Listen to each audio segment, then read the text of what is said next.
Welcome back to This Day Live, the Sunday talk show here on the Arise News channel. With me in the studio, I still have Professor Bola Akintenwa, Director General, Polytech Center for International Diplomacy and Strategic Studies. Yemi Adamolekun, Executive Director in Office of, and Professor David Awurawo, Professor of International Relations and Strategic Studies at the University of Lagos.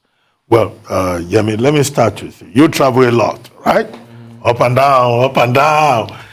And now we had the chairman of Airpeace on the program, member of the Airline Operators of Nigeria, saying that, look, they have too many challenges in the airline sector, and the Airline Operators of Nigeria have resolved that starting from tomorrow, they will shut down until government addresses their concerns. Now, to even make matters worse, unions in the aviation sector, NCA workers, NCAT workers, NAMA, NAMET, all of them, they say they too are going on a 2-day warning strike. We can't travel on the routes, we can't travel by rail. Now, the airlines will be shut down. What do you think of some of the issues raised by Chairman Airpeace, Alan Onyema? I liked his comment that aviation is not profitable, but it's addictive. And, I mean, he's not running a charity, he's running a business. So obviously there must be some profit or some gain in the business that he's running. But two things I'd like to say from the comments. One, I think, let's not forget that the Minister of Petroleum is also the President of the Federal Republic of Nigeria. So to the degree that he tried to separate it, let's remember that they're one and the same person. He spoke a lot about not blaming government, but there are forces that need to be checked. And I wonder, well, is that not the role of government, to check forces so that market forces or other forces can play effectively? You asked him a pointed question about the fact that are they asking for subsidy? And he said no, that it's not that. And it's not that he's saying market forces can't work. But he's saying, which the point he kept saying, that how can you purchase fuel at 335 and sell it to us at 550? And for me, this gets us back to the issue we keep talking about subsidy. The fact that we actually don't have numbers and we don't have proper accounts of how much is being imported, how many liters are we actually consuming. And I think it's interesting that even though the aviation sector is deregulated, they're still facing the same issues. And that's part of what is supposedly the solution to the challenges we have with fuel subsidy. That if we just deregulate anything, like market forces operate, then Nigerians can decide if they want to buy petrol from Total or they want to buy it from Cornell, because they can set the prices as they want. But for the aviation sector, it's deregulated, but they're still struggling because NNPC and the mechanism of importing fuel into Nigeria is badly compromised. And nobody's paying any attention, or nobody's actually, there are no consequences. Again, just a reminder to viewers, the President of the Federal Republic of Nigeria is also our Minister of Petroleum. Now, I'll leave it at that. Okay, you don't want to comment on the APC matters? Oh, no, gosh, certainly. By Chief Iliadeta. Oh, certainly. I like the fact that an APC chieftain talks about the fact that the CBN governor should retire or resign before he runs or doesn't run. I think what's important is that Nigerians should at least be encouraged by the fact that the central bank governor, in my view, or his team, were forced to respond to what transpired within a 24-hour period. So farmers, very interestingly, suddenly have 100 million naira for central bank governor to run for office. And the central bank governor has consistently sort of feigned ignorance around all this chatter about him running for office. Pictures of branded cars will suddenly surface, posters in Lagos and Abuja will surface, and then he'll be quiet. I've not heard him, unless I'm mistaken, say categorically that people should stop, that he's not aware of who is behind this. To the contrary, it would seem that him and his team, or people working on his behalf, are behind a lot of this signaling. But I like the fact that we actually forced him to issue a statement. And it's interesting for two things. One, he says that if he is interested, he will follow the process, which I imagine would be telling Mr. President that he wants to follow, and then joining APC or joining any party for that matter, which will also be very interesting, because for him to run, obviously the party will have to give him a waiver or we suddenly find out that he's been a member of the party for the last, 3 months, which will be interesting.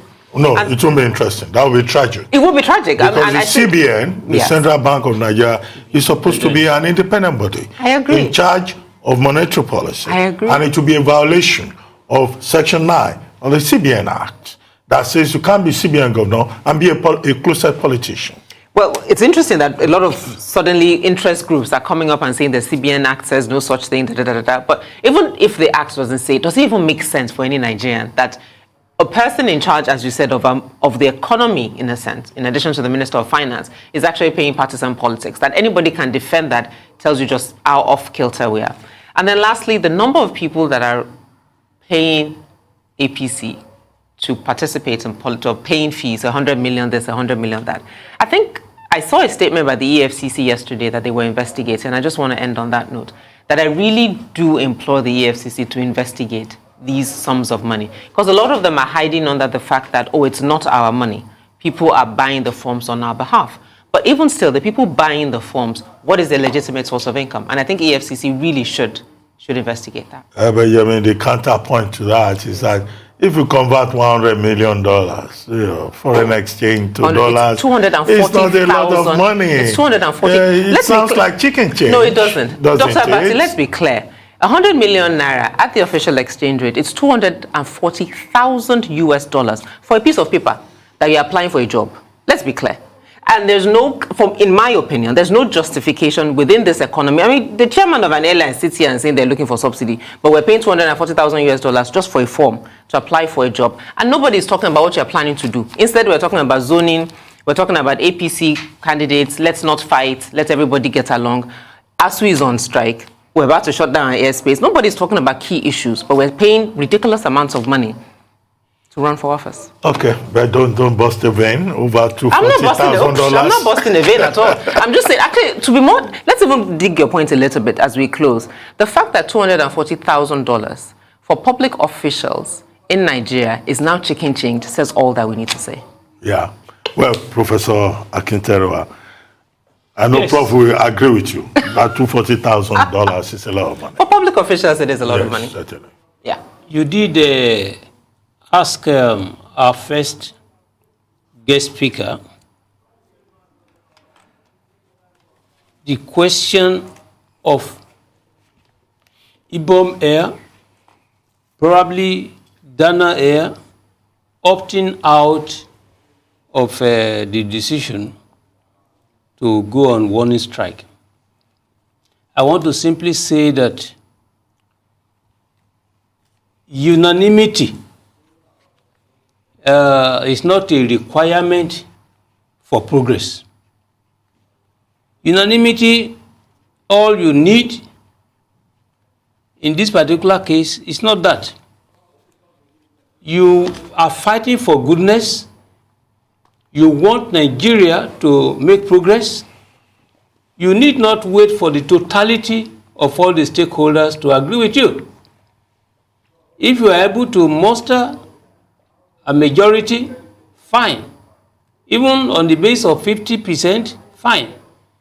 But I'm happy that the barrister himself said Dana Airline was party to the decision, one, and that Dana was only protesting against some airlines, probably Ibom Air, that has increased the flight fare. In other words, what's the implication from that particular point? You see, when people are fighting for goodness, for the advancement of the country, you must expect some people who will want to work against it and take advantage of it. It is precisely what is happening at various levels. You see, for instance, I'm particularly glad that the lawyer that Allen is referred to the efforts he had made in the past, that patriotism is a priori their first concern, not the profit. he did remind us that during the xenophobic attacks, when Nigerians were stranded in South Africa, he took the initiative. Some paid, some didn't pay. He reminded us about what happened to Malaysia, different other countries that he sent his plane there to assist. This is quite commendable. This is what we are asking for. Left to me, you see, if I link this discussion to the second speaker, APC, the APC administration is at best a manifestation of corruption par excellence. This is why I think so. Now, for instance, when you ask a candidate to pay 100 million, whether it is chicken change or not, the issue is this. Those who are contributing, we need to investigate how much they pay in tax to government. What is the source of this 100 million they are bringing out? Someone has done a calculation that a presidential candidate, even if elected as president, the total amount of money he will have throughout his 4-year tenure will not be more than 56 million. But now he's investing 100 million to apply, for nomination form. It means now that whoever is going to be elected will engage in sharp practices in order to recoup what he might have invested. It is clear. And now when you look at it again, you are talking about making democracy participatory. But when you put 100 million there, knowing fully well that it is only those who might have acquired a lot of money by whatever means will be able to pay that. So please, I think that air peace, the name air peace, peace in the air, they should try as much as possible to allow peace to also exist on the ground. So it's not just air peace, but ground peace too. So if they are going on strike, I'm not against that strike. I've always said it here, that look, at the end of the day, why is it that everybody is going on strike? Why is it that government will agree with the various associations and you will not be prepared to comply in the spirit of pacta sunt servanda, sanctity of agreement?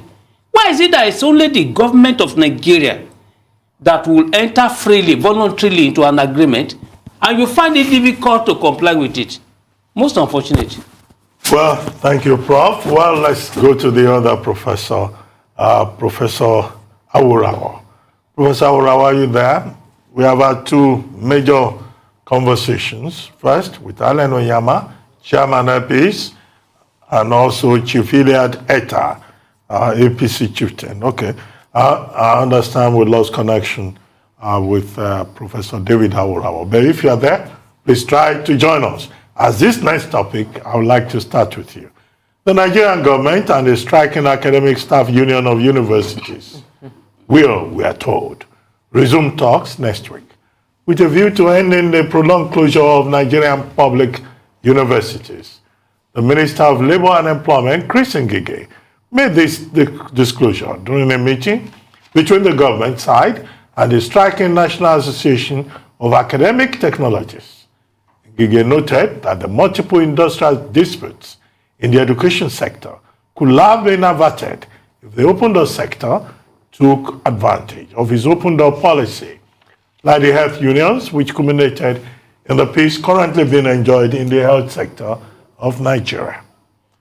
Well, Professor David Adewole, are you there? Labour and Employment Minister say, oh, there's likely to be a breakthrough after 80 days of the closure of the universities. But before then, I wanted you to comment on the two major interviews that we started the program with. Over to you, Professor David Adewole. I will begin with ASUU. Let me go on the last. For obvious reasons, right? Yes, for obvious reasons. Let me begin with ASUU. I am happy that at last the government and its officials are recognizing the need to get universities open, up and running, to get our children back to school, and to get the academic sector, the tertiary institution, public universities working again.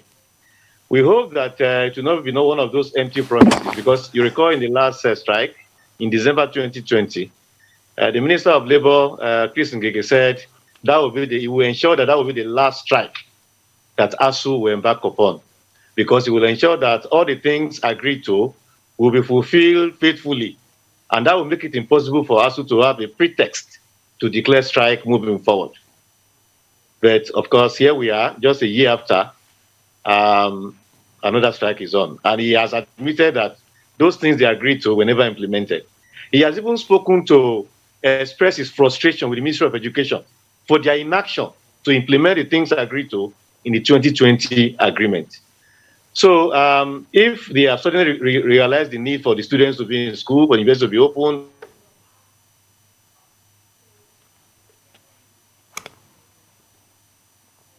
Hello, Professor Urawa, are you there? Hello? Professor Urawa.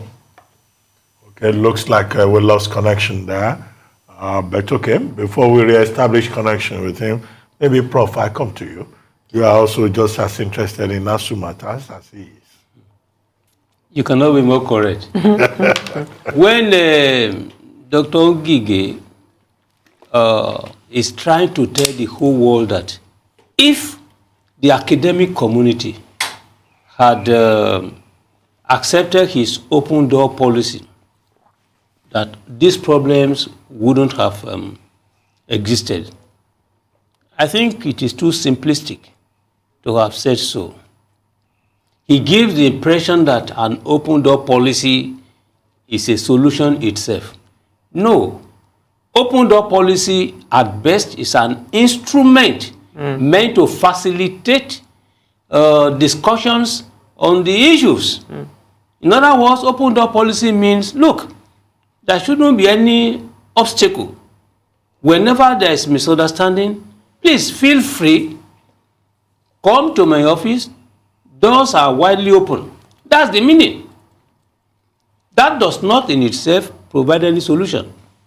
So in this case, to have given that as an excuse for failure, right, for the existence of the strike, I do not agree with him. Now the second point is that the mere fact that the government is coming again no, to resume talks, it doesn't mean that there will be solution to it. I am yet to be convinced that this federal government is prepared and will be prepared to respect whatever new agreement will be reached. The federal government is on record to have always tried to implement a part of whatever is agreed upon. And in this case, it is not good news that, look, they are resuming. I share the sentiments of my brother, Professor Adewole, that, okay, look, we are going to discuss opportunity for our children at home, at least, will exist for them to go back. But the seriousness of purpose, especially on the part of the federal government, cannot be established. I think that the way forward, in this case, if there is going to be resumption of talks, I think first, the federal government should be prepared to provide resources for infrastructure, restore infrastructure, research infrastructure, laboratories, all those things, so that the teachers that will be going back to teach will have a conducive environmental conditioning. This is different from payment of arrears. You see, if government can plead, and I can plead with my colleagues to say, look, we want to be patriotic, we want to help the system, we want to help the country. In this case, what is wrong? The dilapidating structures, let government address that. After that, the second level will be to negotiate how government will pay the arrears, either instrumentally. Well, Prof, all those agreements are spelled out in the 2009 agreement and the 2019 Memorandum of Understanding. So you made a point about the sanctity of agreements. And that's the major issue that ASUU is pushing, that government does not respect agreements.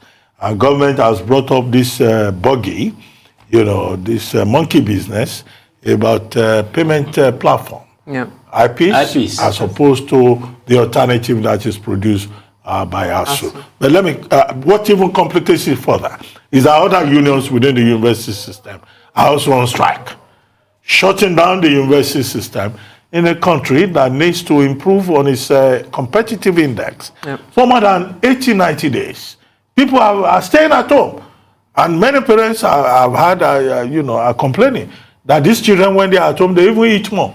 They consume more water, more pepper soup, more jollof rice. Parents want the schools to open so that costs can even be reduced for that. Anyway, I'm joking in that regard. Yemi Adamalekun, you are the daughter of a professor, so you know what goes on in this space. But before Yemi comes in, the dynamics of resumption of talks. Yes. If you remember that the students have come out to say, all right, no resumption, no primaries. That is a major factor to reckon with.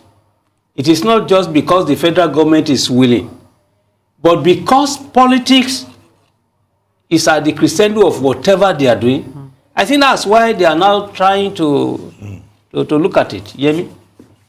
So 2009 agreement, 2019 MOU. And now we're in 2022.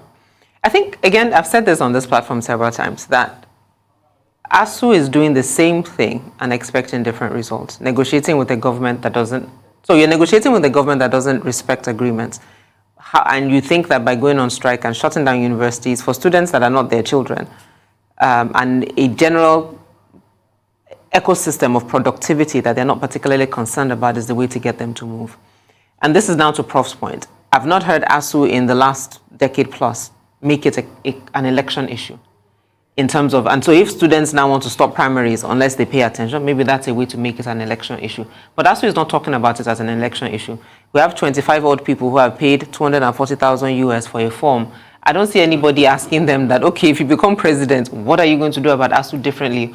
Since it's your party that's, now we're talking about the APC, that is your party that's the governing party at this moment, or even if you're in opposition.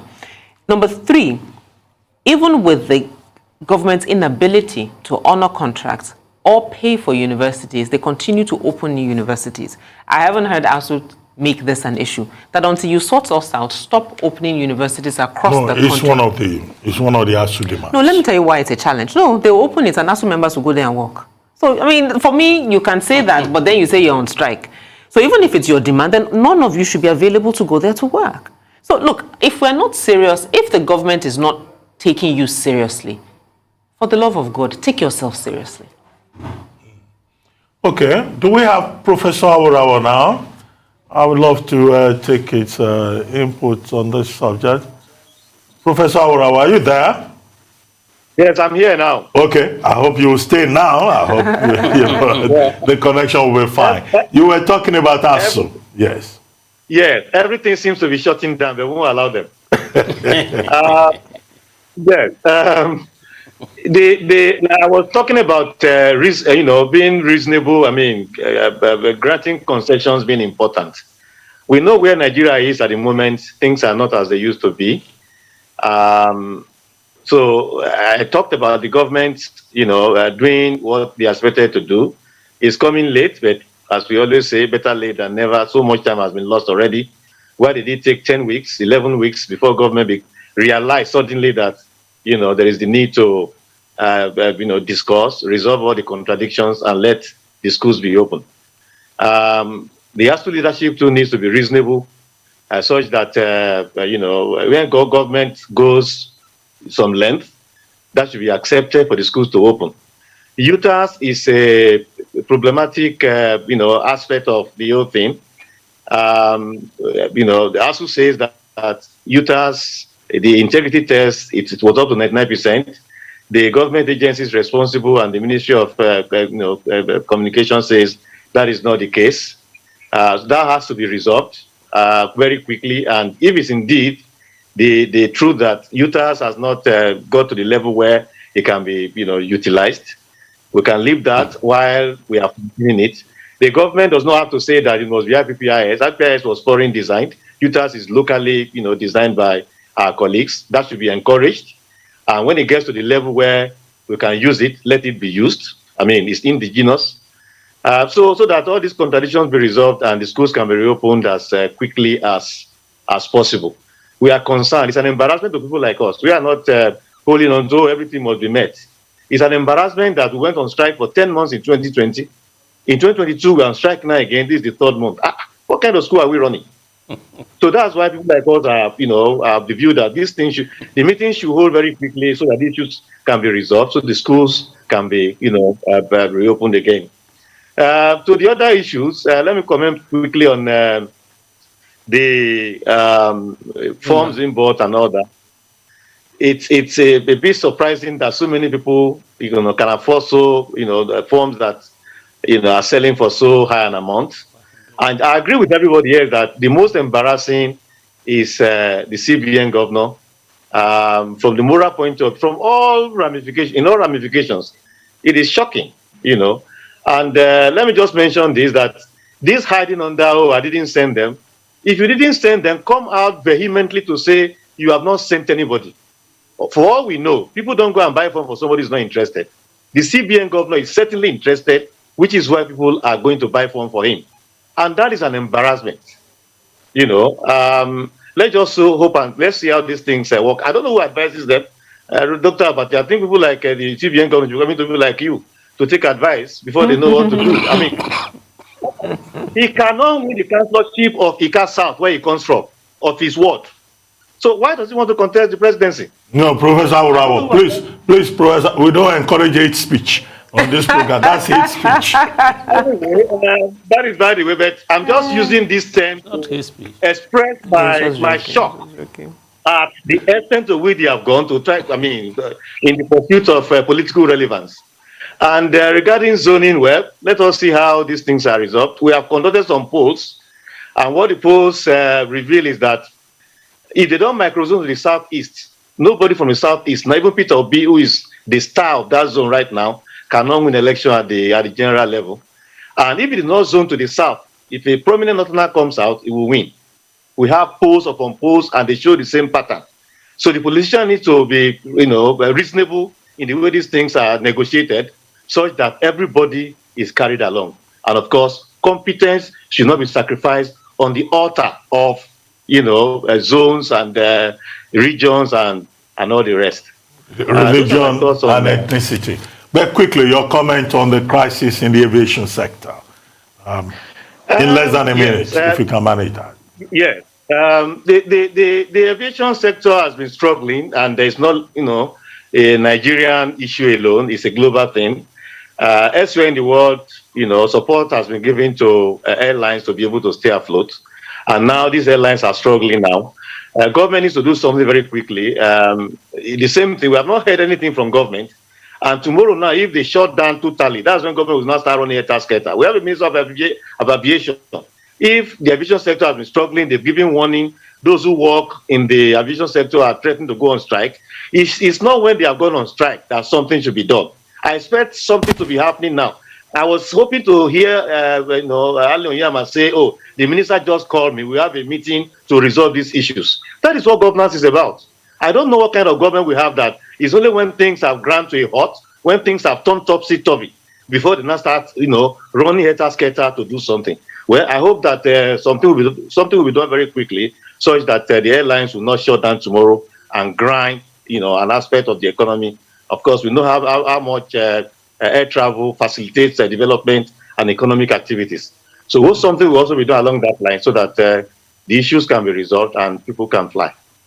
Okay, thank you very much, Professor Adewole. We take our final subject of the day.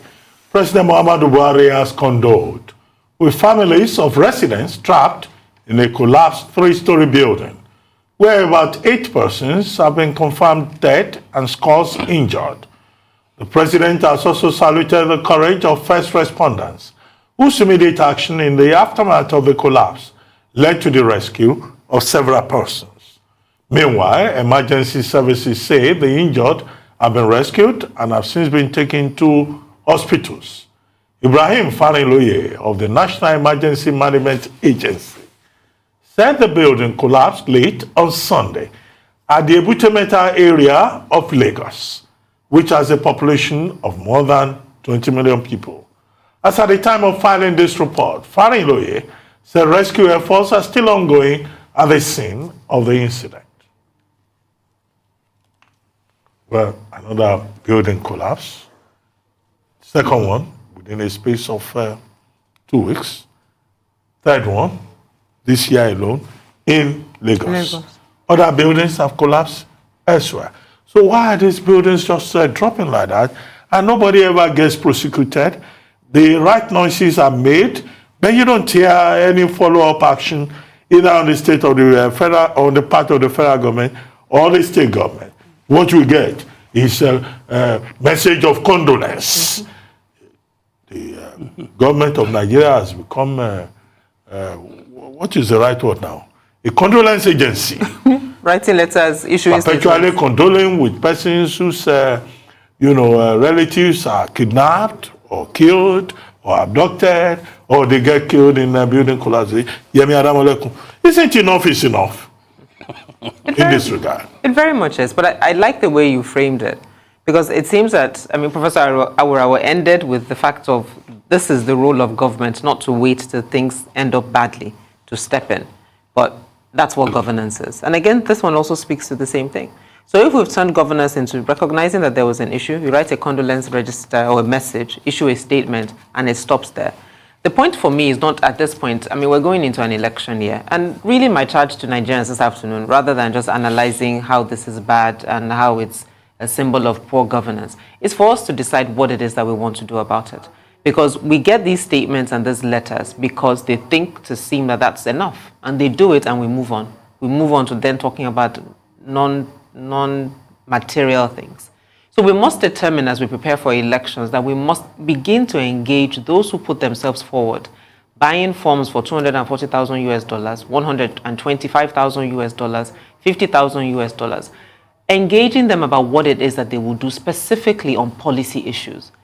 Airpeace is now talking about fuel subsidy in a very roundabout way, because the issue has always been we don't know where all these things go. How many liters are we actually consuming? Is it really 340? And I love the analogy, and I raised this earlier. When the price of crude was high, we paid X amount. The price of crude has gone down, we're paying higher. How does that make any sense? Yet we're saying we're doing fuel subsidy and it's unsustainable. So Nigerians, these issues, from building collapse to the fact that our students are staying at home, to the fact that we're writing condolence statements, should be the things that we focus on as we go into elections next year. Okay, well, the two professors, both of you live very close to Ebute Metta, the location of this latest tragedy. I hope we will not have to do the audit of every building in that axis, including where you guys live. Who do I start with? Professor Kitera, let me start with you briefly. You have done very well by hitting the nail on the head. There is need for auditing. There is need for integrity test of buildings, of all buildings on Lagos Island and mainland, especially considering global reports. On August 22nd, 2021, there was this Guardian editorial giving us a warning on sinking Lagos. Many are the reports saying that Lagos is sinking. The latest prediction has it that the sea level will rise by 1 meter in between 2030 and 2050. And that Lagos, for people residing in this particular area, if they are living below 1 meter beyond the sea level, then they can expect this type of difficulty. So, buildings falling down is just a tip of the iceberg. The critical point now is that government must now put a tag on every building to say this one has been certified. Then people will now know that they are safe. Without that one, I think it's most unfortunate. Well, but the challenge with that is the transparency of the process, yeah. accountability and integrity of the officials that are involved. Professor Adewole, the last word on this. We have just about a minute to go. Yeah. Well, unfortunately, we have to return to the government again. Yes, because let me just use this to summarize the point I want to make. Very close to the building that collapsed last week is another building that has been, established to be compromised, that will soon collapse. The government is trying to get the people out.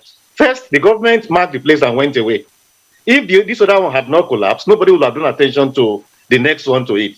But because this one collapsed, people have been drawn to that other one. And the people have been told to move. They have not moved. I do not know of any action since then that they have returned to ensure that the people vacate the building for the building to be demolished. So I agree with Akiterewa. All the buildings need to be tested, need to be examined. The ones that are not cannot stand the test of time will need to be vacated and demolished. Yes, Lagos has a peculiarity in terms of its own geography, but people have been on the Atlantic City inside the water itself. So it's not the structure of Lagos, the geography alone, but the engineering, the engineering of the buildings themselves, and that is where government needs to come up. Check all the buildings around. Anyone that is expected to be compromised, the people should be told to move. They should be demolished to save lives and property, and of course, for us to also maintain a measure of sanity and integrity. All of those things are missing. Well, thank you. The officials of the responsible must be made to work so that all these things can be sorted out. Thank you. And these embarrassing situations, can disappear. Well, thank you very much, Professor David Adewole. Thank you, Professor Akinterewa. Thank you very much, Yemi Adamolekun of Enough is Enough. You've been watching This Day Live, the Sunday talk show here on Arise News. I'm Ruben Abati. From our entire team here in Lagos, it's bye for now, and thank you very much for watching. We'll see you again next week.